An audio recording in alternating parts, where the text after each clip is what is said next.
প্রিয় ভাই ও বোনেরা, আপনার ব্যস্ত সময় থেকে মাত্র 1 মিনিট সময় চাইছি। প্লিজ একটু শুনে যান আমাদের প্রিয় নবী হযরত মুহাম্মদ সাল্লাল্লাহু আলাইহি ওয়াসাল্লামের পরিচয়, যার কারণে আজ আমরা ইসলামকে পেয়েছি, জান্নাতের রাস্তা জেনেছি। মূল কথা, তিনি আমাদের প্রিয় নবী।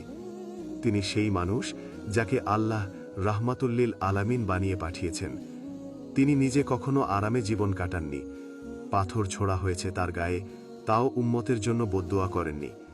তার দাঁত ভেঙে গেছে যুদ্ধে, রক্ত ঝরেছে, তবুও মুখে ছিল, হে আল্লাহ, আমার উম্মতকে হেদায়েত দাও। তাকে কষ্ট দেয়া হয়েছে, তবুও তিনি আমাদের জন্য কেঁদেছেন।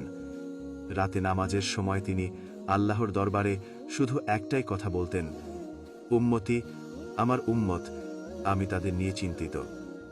ভাই ও বোনেরা, এমন একজন মানুষ যিনি আমাদের জন্য সারা জীবন কষ্ট করেছেন, আমরা কি 1 মিনিট সময় দিয়ে তার জীবনের কথা একটু শুনতে পারি না?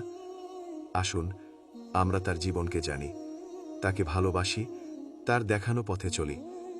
এই ছোট্ট বার্তাটি অন্যদের কাছে পৌঁছে দিতে ভিডিওটি শেয়ার করুন, ফলো করুন, যেন এমন বার্তা আরও মানুষের মাঝে পৌঁছায়।